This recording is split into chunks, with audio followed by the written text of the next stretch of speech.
What's going on, everybody? Welcome into another edition of the Final Whistle Sports Podcast. I have a guest, a good friend of mine, a Seton Hall alum himself, Frankie Lisa. Happen to be in Greek life together. He has the luxury of being able to talk the Final Four with us today, as well as some major news that took place at Seton Hall with us hiring Shaheen Hollaway from St. Peter's after his Elite Eight run. Frankie, how are we doing? Thanks for coming on. Appreciate your time. Doing great. Thanks for having me on, Blaine. Great intro, by the way. Hey, you gotta keep it short and sweet. Yeah, you give the people what they want. You give a little hello. You say, who I am. I'm your host, Blaine Spencer, as always. So, and then you lead in from there. Podcasting's a little bit of fun as long as you just keep it very casually, go with the flow. You know what I mean? So, all right. Without further ado, let's give a reason of where I am at right now. I am actually in a conference room at Seton Hall University. Why do you ask? We kind of gave you a sneak peek there. Shaheen Hollaway was officially hired this week at Seton Hall University to come back as the Seton Hall men's basketball coach. As many of you have known, he's kind of blown up in recent weeks with the madness of March as he took St. Peter's, the first ever 15 seed, to the Elite Eight. Made history.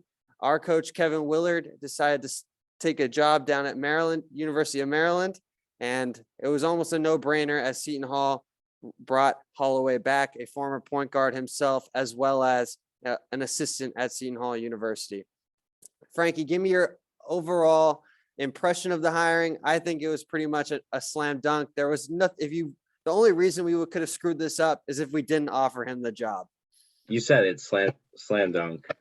I got to see that game against Purdue live when they advanced in Philly, and St. Peter's it didn't look like a fluke. They looked like a very competent basketball team. They ran good plays from the half court, and they just outplayed Purdue in every part of the game. And there were some people saying, fire Willard like years ago, but I didn't know how I felt. I was torn on it because I didn't want to let him go without a good replacement lined up. Otherwise we would just set ourselves back. But I'm happy that we have a replacement lined up, and I'm happy it worked out for Kevin Willard too.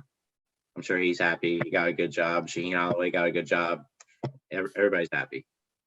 Without question. And it was really intriguing as, again, the reason I was here was to actually attend the press conference. It was a sight to behold. They also live streamed it. If you guys didn't have the opportunity, it's also on their YouTube channel. So check it out. He kept it very short and sweet.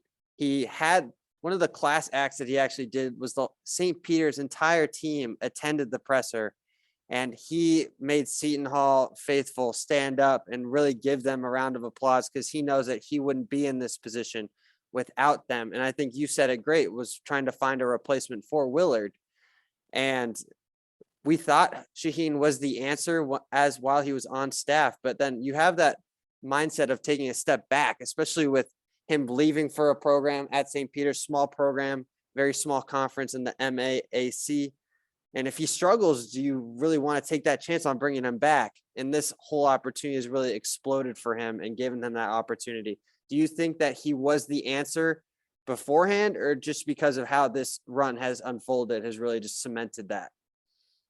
I think from what I've heard, it seems like this was lined up a few weeks ago, even before St. Peter's started winning games in the tournament. It seemed like this was a possibility. I'm sure people inside that world would know better. But yeah, and then that run cemented. It almost scared me a bit. I was thinking he'd get a better offer than Seton Hall, but if he kept winning. And it seems like his players knew about it too, and they're all happy for him. They're like, it's an upgrade. It's an opportunity you have to take. You're going from a college that looks like a high school gym to getting to play in one of the Power Six conferences. Yes, I said it, Power Six. You're putting the Big East in that in the conversation. Yeah, and what is players going to say? Don't take this 7-figure job. Yeah, you kind of nailed it right on the head. It's an incredible opportunity. It's something, and he's an alum. He's worked for his whole life. He's been coaching for years. I'm sure the head coach St. Peter's was not his first coaching job. So Yeah, no doubt. And I think laced up all the work he's put in. and what helped us, I think, was a little bit was that the other major schools had already pretty much pulled the trigger on their candidates. And we were like the one school that kind of held out because we kind of were hoping that the major powerhouses would just get their candidates out of the way and start working on their recruitment and all that. And we were just like, I also heard around like the people that I've talked to is that most programs didn't go after him because they kind of assumed that he was going to take Seton Hall, even if a major program like a Florida or a Maryland offered him, which was kind of intriguing to hear about that. So, yeah, I mean, some of those boosters write a blank check though. It might be tough to say no. Yeah, how much but can I put my pen down to this paper to get you to come over here, right? yeah, and I think it's a good hire too. You know, like when you're talking about replacing Willard, like Shaheen, he's a younger coach that can, you know, he played at Seton Hall. He knows the ins and outs of the program already. Like he's someone that can relate to the players very well. So And I he feel was like that would be a good fit for where the team's at now. I was thinking either that kind of coach or a crazy old guy who's a complete lunatic and is going to whip the kids into shape. Someone like a Frank Martin who recently got fired, but he got hired at UMass, I believe. Yes, UMass. He So was I not was off the thinking street someone for like very Frank Martin. If long. it's not Shaheen, I would want somebody like that. You know, the two polar opposites. But I'm happy with Shaheen. Yeah, and last before we move on to the next topic here, which is going to be primarily what we're going to focus on, the Final Four, is that he was the lead recruiter for all of these guys that we've been able to pull in when he was on Willard's staff. He was the lead recruiter for Whitehead, lead recruiter for Carrington, for Sonogo, for Delgado, for Rodriguez, for Miles Powell. Like he was the main focal point to really bring these guys in. And last year we were pretty reliant on the portal. We were not, our recruiting class was not as good as it had been in recent years. He was also the main guy to bring Roden in for us, who is now probably leaving the program. And so I think he's going to really instill that recruitment aspect back into Seton Hall.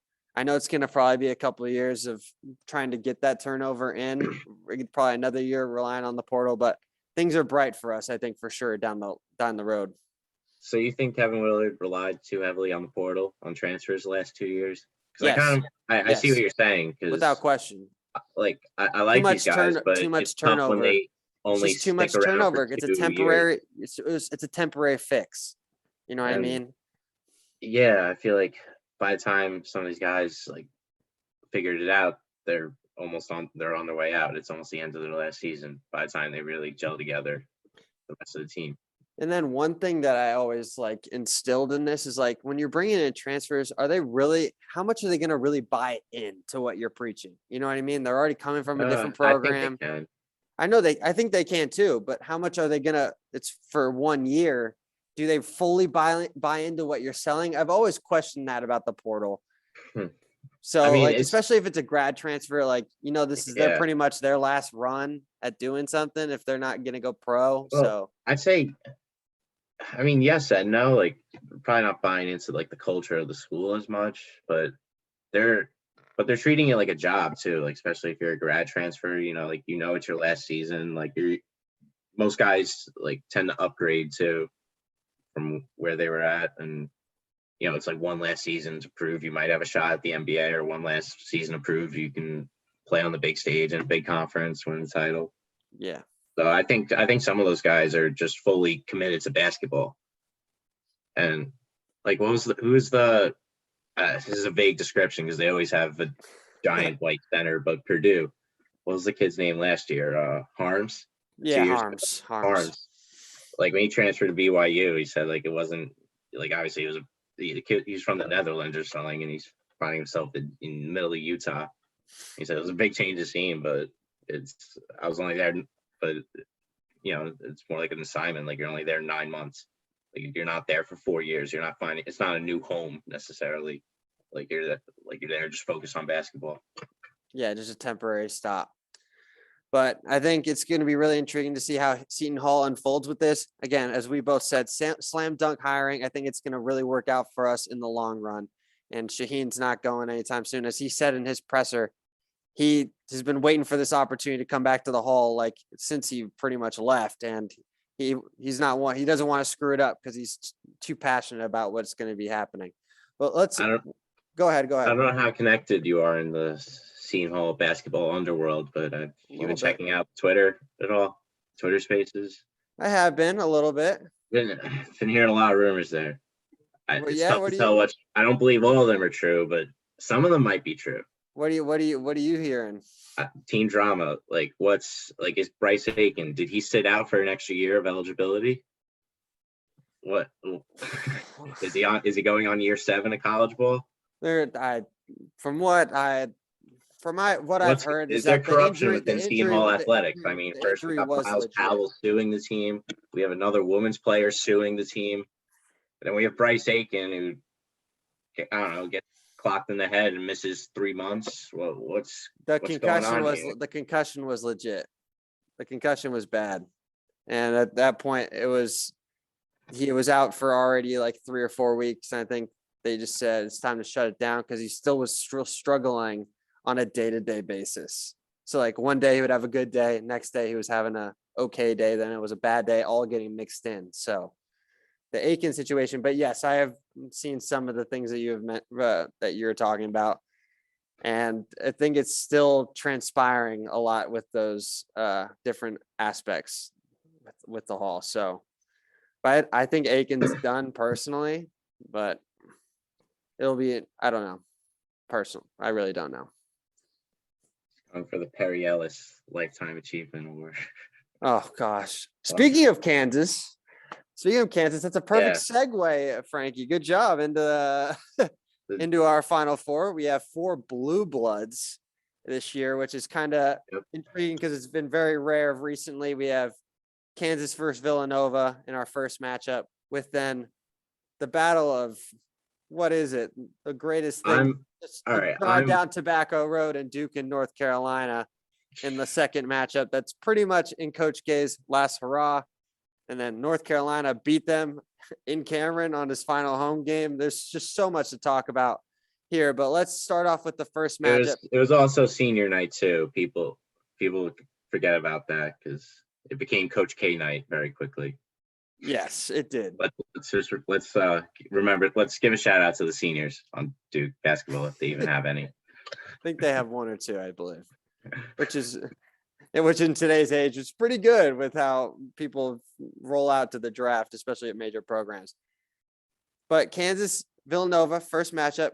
Kansas hasn't won the title since 2008, since Mario Chalmers had his great moment against the Memphis Tigers. Villanova trying to win. What is it? The 3rd time in roughly 6 years now. Yeah. Haven't won since 2018. The 3rd time in 6 years. What do you see in this matchup? What are you really going to be looking for in this Kansas Villanova matchup? And then give me a prediction. What do you like? Right. So did you ever see Coach Carter? I have. Love that. Remember before the first game, all week at practice, they didn't run a single play. All they did was run. And then he said, Coach, what do? We don't know any plays. He said, what'd you do in practice? Run. So we're going to run. That's what Kansas does. That's what they did all season. That's how they beat Miami. Miami tried to run with them.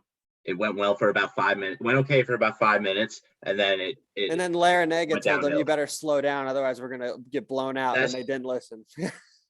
Yeah, that's exactly. Kansas, that's how they played all year. They're very deep, and they like to get in transition and speed up the game as much as they can, because they know they can. If they turn it into a track meet, they'll outrun any team. And Villanova, they lost Justin Moore. They're thin right now.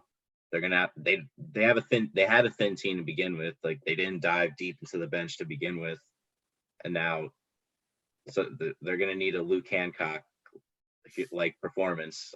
Someone from the bench we haven't heard about much needs to step up. And if there's a team, and like we were talking about before with the pace, they need to slow the game down. And I think if there's a team that can do it though, can control the pace of the game the way Kansas does, I'd say Nova. Jay Wright better come out with a good plan to slow it down as much as he can. Yeah, I think that you kind of nailed it on the head here. It's almost a battle of two spectrums, right? You're going to have the more meticulous and efficient team in Villanova here, top 10 in offensive efficiency, top 20 in defensive efficiency. They're going to slow the game down. And then Kansas, they're going to rely on their athleticism, and they're going to want to speed the game up. And the guard play is going to be really intriguing with Remy Martin and Colin Gillespie. Really intriguing. Martin comes off the bench. Good matchup. And he's a racer. He wants to go not even fast. He wants to go turbo. Like, the man plays going 110 miles an hour. And Gillespie, arguably what Jay Wright says, the best leader he's ever had.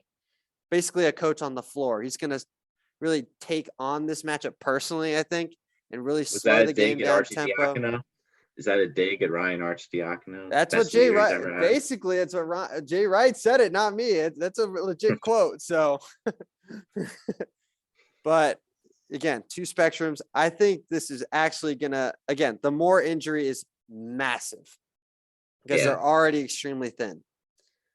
But I think it's going to be really X factor here is how, I can't even say his name. Ogabaji, is that how I say it? Abaji, how he plays, because in this tournament, he has been extremely passive, not looking for his shot. He has been a passer trying to help his teammates get into the flow of the game. And then by that time, it's been too late, which is why the games have been tighter for them. And they've been a very streaky team this tournament because he has not been the aggressor. And he has to be that, especially against a Villanova team that's undersized. Yeah, exactly. In retrospect, in all five positions. He's the best athlete on that floor. Correct. During that game, he's going to be the best athlete on the court at all times. And if he plays passive, Villanova will win this game because it'll be a tight game for sure. But you're going against the best free throw shooting team ever in college basketball. Yeah. If they're up at the end of this game, it's over. So I like Villanova personally. What do you like? All right. I am all in on Kansas because I need them. If they take it home, I'm winning my bracket. So I'm all personally. It's a personal vendetta. It's not a logical pick. Yeah. Just kidding. but logically too, I do think they're gonna win unless like I said, Villanova has a Luke Hancock that they've been hiding on the bench all season, who comes out and makes some big threes. And if they get to the foul line too, because like you said, they don't miss free throws, so they have to get to the rim and put McCormick in foul trouble. Kansas and McCormick's not 100% healthy, which is also a huge caveat there. That's it. Was it? Is it he has his leg? He has some time to rest though. I don't know. It's not like they were playing like the back-to-back or like the 2 games within 3 or 4 days, like the Sweet 16 was. Very true. But how much can you really get him to heal up though in only like 5 days? So I think that's also an interesting part. So there we go. We're a little split here. I've got Nova. He's got Kansas. I'm rolling with Frankie's Big Six Power Conference team for his Big East. But the real matchup of the night is North Carolina, Duke. There's nothing more that you can really say about it. That it's just going to be hands down arguably the most watched college basketball game. Like it actually cannot be scripted better, right? No. Like how have they never met before in this tournament until Coach K's final game maybe? It doesn't make any sense. But what do you think? Coach K gives a speech after the game if he loses? Oh yeah, without question. If he loses, do I think he's going to lose? No, because I think now it's destiny that he's going to win it all. So you've already heard it from me right now. I have Duke winning it all and the rest of the way. But it's just Duke has turned a corner in these last couple weeks of the tournament because they were extremely struggling against North Carolina. And then even in the ACC tournament, they weren't themselves. And then Virginia Tech smacked them in the mouth in the championship game. So, and you've seen the intensity and Coach K's masterclass of making an in-game adjustment, and the team's not ready for it. Like in the Elite Eight matchup with Texas, or was it not Elite Eight or Sweet Six? The matchup with Texas Tech, right? Texas Tech. The Texas Tech matchup. He went to that zone. Texas Tech, you could see, had no clue how to deal with it because they were not expecting to play zone. They were going to play zone at all. And then he takes the advice of his team. His team wants to go back to man, and they close it out playing man-to-man defense. Just the in-game adjustments of what Coach K can bring to the table just is going to be a different thing. I think he's going to have a whole different idea of how to guard Carolina. So I think I really like Duke here. Yourself, what do you like? Yeah, I think Duke's gonna win. It's star power against star power. North Carolina, they underwhelmed all season, but they have all the talent they need, and they got hot at the right time, and they just figured out how to play about a month ago, and it's been working. So they've looked really good recently. I think Manic needs to have a big game. Him versus Williams on Duke. That's gonna be a good matchup because Williams, another guy, he's underwhelmed all year, but he's put it together in the tournament. And it's going to be a tough matchup. But I think I do think Duke's going to win it. Did you see the way that was it? I don't remember if it was against Arkansas in the Elite Eight or if it was against Texas Tech, where Duke came out of the gates with the first 5 possessions. It was like 4 turnovers and they went down 12-2. That was the Tech game. They just came out so flat because I think Tech goes for the knockout punch like really early against teams because they know that they can't really outscore teams, so they have to really knock them out on the defensive end of the floor. And you really saw the intensity, and Duke kind of came out a little flat, and they jumped all over. That's a very nice way of describing it. I thought Paolo was drunk again out there. I mean, they were making passes that me and you would know not to make. They were reckless with the ball. What are you trying to say? Tech was being aggressive, but Duke was. I've never seen a team that good be that careless in like the biggest game of their lives. Yeah, I was scared because I was. You were scared. I was like, wow, scared for what? That they were going to lose? I don't know. I thought Texas Tech was going to run away with that game. I knew that the Tech wasn't going to run away with it because as a Notre Dame fan myself, they couldn't run away against us. So how are they going to run away against Duke? I thought maybe there's this crazy amount of pressure on the kids or something, on the players or something, and they were just so overwhelmed because I don't know, maybe like knowing like they have to win for Coach K because like it's not like Coach K put any pressure on them or anything by making this a whole retirement tour. Well, you saw it. The pressure got to them at the end of the year in the regular season, and it got to them in the Carolina game. They were set up to fail. Exactly.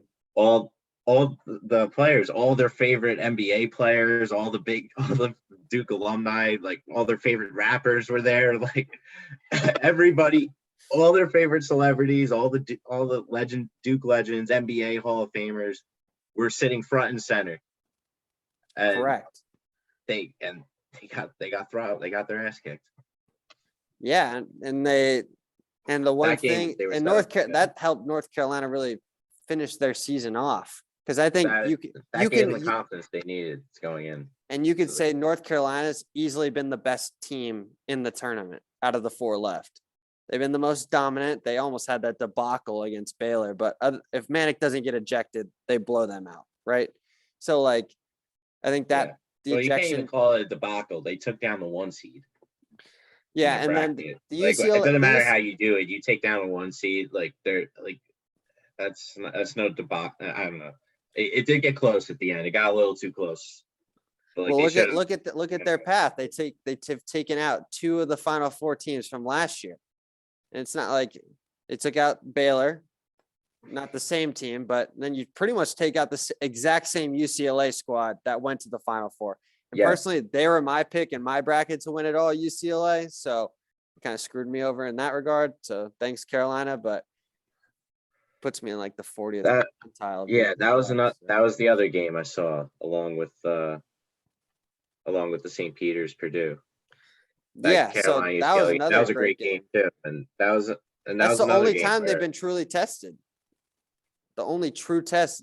Well, I mean, the overtime against Baylor, you could say was a test, but I think that the UCLA game was the real test that they had so far. And then the St. Peter's is I yeah. think they didn't want, had heard the noise and they were like, we're not going to be this team. We're not going to be the next one to fall. Right.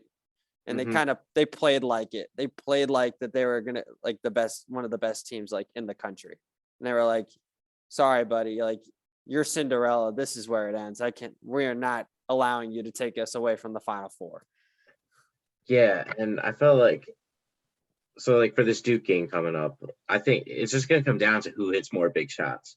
And RJ Davis and Love on Carolina, they can't wait until the last 5 minutes of the game to start hitting shots. They Love has been that's what playing they out did of his against mind this UCLA. tournament. But that's what they did against UCLA. UCLA kind of controlled most of the game. It felt like they were going to win. And Love had kept them in the game until, because of with his remarkable performance. There is no way they win that game without Love playing out of his mind. And he waited for the last 10 minutes, the last 5 or 10 minutes to really kick it up. So but you're not going to get away with that against Duke. You can't leave points on the board early. It's going to be intriguing to see with Baycott, another one who's not fully healthy.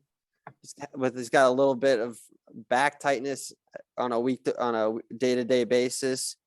So what are you going to get from him is another big thing because they should win the battle in the paint, you would think, because that would be an intriguing to see if Baycott actually guards Banchero too from time to time, how they're going to match up in that regard. You think Carolina's going to win? I don't. I have Duke winning. No, in the paint, you said. I think the battle of the paint is going to dictate the game. I think Baycott has to dominate the paint if North Carolina wants a chance. Is Theo John on Duke? Is he healthy? Theo John's healthy, but he hasn't been playing much coming off the bench since Krzyzewski's kind of tightened the rotation these last couple games. Because he'll have to play big off the bench, especially. And they'll probably, I think John will play a decent amount of minutes from being from Pitt and playing in those type of games in the ACC, knowing the understanding of going against these guys. So, right, he's from Pitt, right? No, Marquette. Never mind, I'm stupid. No, you're thinking he kind of looks vaguely similar to that guy on Pittsburgh that Kemba Walker dropped. Maybe that's who you're thinking of. That's exactly who I'm thinking of. I'm only 15 years behind ahead. That's not 15 years ago. It's over a decade at least. It's like 10 or 12 though, yeah. But all right, Marquette. But North Carolina did play Marquette last year when John was there. I know that he had played them recently. So I think he'll play decent minutes in that regard. But it'll be interesting. Big shots. Brady Manic needs to hit some big shots. Manic is the X factor. He waited a little too long in that UCLA game to pick it up also. Correct. He hit a few daggers at the end. Yeah, so I think it's going to be really unturning. We both have Duke winning, right? Yeah. You have Duke winning this matchup? All right, so then I'm not going to record another show by Monday. So I have Duke Nova. You have Duke Kansas. All right, give me your breakdown of what you're going to see there and who do you have cutting down the nets? Like I said, I'm all in on Kansas. Kansas was they were sneaky this season. Like they were very quiet. We didn't talk about them very much, but they just kept winning games, and I think they're good. I think there's too much hype, too much pressure around Duke. I think if it doesn't cave on Saturday, it's gonna happen during that national championship game, and then Coach K is gonna take the microphone away from the winning team and then scold the fans for being too loud, not allowing him to speak, and then thank everyone, or make and everyone steal the thunder of the moment. Basically, he's gonna say you're welcome. He's not gonna say thank you all. He's gonna say you're all welcome. That's so bad. So you have Kansas cutting down the nets. I Yeah, personally think I think Bill Self's overdue. He's come close, but a bunch of times since 08, and I think he's yeah. overdue for one. I can't. Well, I don't have Kansas in the final. I've got Nova, and I think this is where you're going to see the Elijah Moore injury. Or is it Elijah Moore? No, it's not. It's Justin Moore. Is it Sorry, Elijah or just? I think it's Justin Justin Moore. It's Justin Moore. See, I am having a horrible a day with names right now, and remembering where they actually are. But Justin Moore, this is where you're going to see the injury actually play a massive role, especially on the short turnaround. Duke can go 7 or 8 deep. I think Nova's only going to go probably 6, if that. They might just play their starting 5 the whole game. I would not be surprised at all.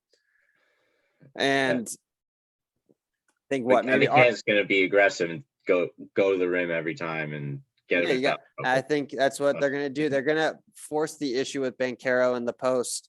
I think that's going to be the best idea for Duke to be successful if they're playing Villanova, which is what I have. And it's just destiny, man. There's no other way to finish a script than have Mike Krzyzewski cut down the nets in his last hurrah. The Duke Blue Devils will get it done.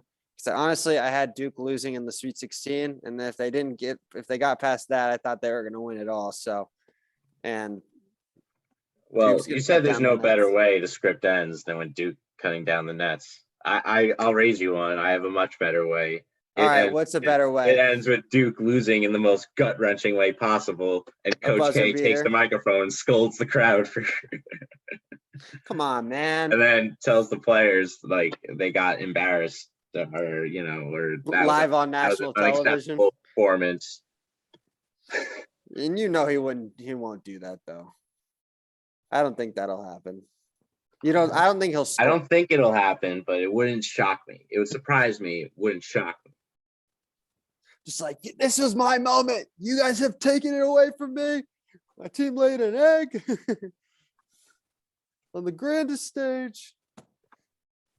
I don't know. I think I don't know. We'll see. You have Kansas. I've got Duke. Neither of us took North Carolina. So so North Carolina's going to win it all. That's just how it's going to end up playing out. But without further ado, I want to thank Frankie for coming on the Final Whistle Sports Podcast with me. It's been a real honor. That's it, everybody. We're going to wrap it up here. Enjoy the Final Four.